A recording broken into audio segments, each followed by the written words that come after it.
This is the Gryphon Combat Sparrow, and everyone has discounted it as not being worth your time. I am of a different mindset.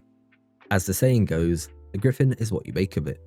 This is something fun for patrol, and with the right setup can be quite powerful, but in patrol. That being said, this is the first of its kind, and we might see Combat Sparrows grow in power in the future. We'll just have to wait and see. Make sure to stay to the end of the video, because as Bungie said in the reveal, you can buildcraft with this, and that's exactly what I did. For now, let's do a deep dive into the Gryphon and see what it can do. Starting with the normal firing mode, which acts like a double fire shotgun, each pellet deals 1,550 damage for a total of 18,600 if you hit all 12 shots. These shots do ricochet, so there's a chance for even more damage, but we won't take that into consideration due to the unreliable nature. For a damage comparison, Legend of Acrius at base deals 30,981 damage per pellet for a total of 59,715 from all 15. Gryphon is weaker than Legend of Acrius, which shouldn't be surprising. Bungie doesn't want this thing being too strong, since it has infinite ammo and some subclass synergy. More about that later. So, can we bump up the Gryphon's damage at all? Let's find out and see if these damage buffs work. Starting with Well of Radiance on Warlock, does it buff our damage?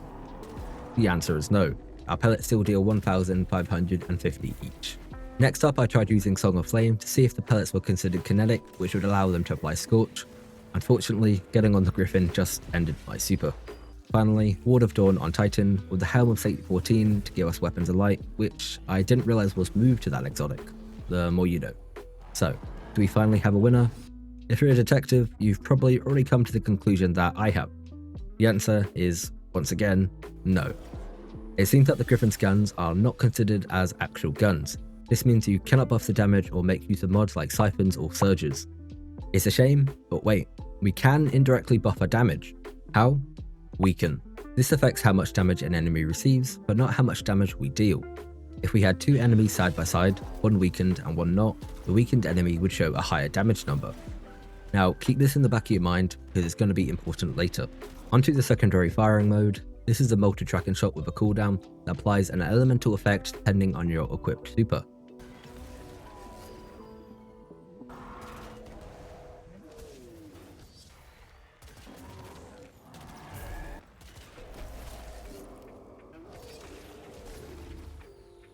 These effects work with their relevant aspects and fragments, with the exception of the solar version as it uses a burn instead of scorch, for some reason. I verified this by checking to see if Ember of Searing would proc, which creates a fire sprite when defeating scorched targets. It did not work, so this must be a burn. Hopefully that gets fixed, as it currently makes it very underwhelming. Now, this is my personal order of best to worst effects. You may feel different, and that's okay. Suspend and freeze are second and third because of how easy it is to be killed while on the Gryphon. This is a major problem because you can die before the Sparrow even shows any damage. I would like to see increased health while on the Sparrow or some sort of resistance just to make it a bit more feasible. At the moment though, Suspend and Freeze are very good choices as it will allow you to survive longer since enemies won't be shooting you. But why is Void at number 1? That's because with the right build, Void is king. Let me explain. This is Stylish Executioner, which grants invisibility when killing a target with a Void debuff. Pair that with a volatile from the Gryphon's secondary fire and you now have a way to go invisible. But wait, there's a weird interaction between invisibility and the Gryphon. You do not break invisibility when using the guns. That's right, you can fire as much as you want and still remain invisible. That will be the core part of our Gryphon build.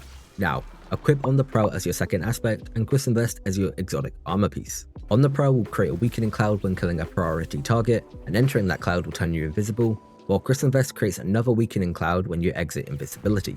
So, we have two ways to weaken enemies and multiple ways to go invisible. We can take this a step further with the following fragments. Vigilance can help us survive in some emergency situations. Cessation will create void breaches when killing volatile targets, and Harvest will do the same when killing weakened ones, which we can then use to proc Starvation for Devour. Persistence will then buff the duration of both our Devour and invisibility. So, that's the build, let's see it in action.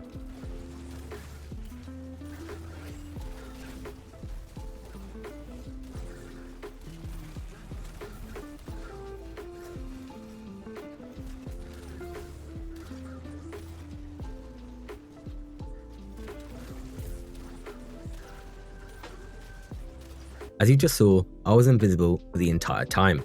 This build isn't without issues though. It can go wrong very fast when you lose invisibility. It may be best that you become invisible before getting on the Gryphon. Keep in mind that you'll need to summon your Sparrow, go invisible, and then get on it. If you go invisible and summon your Sparrow directly, you will lose invisibility. I will now leave you with the rest of my Tomina Overload run, which does show me messing up, so it's not perfect, but it's a lot better than a lot of people think. Before I go, Bungie, please add a kill tracker to this thing.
array is gone.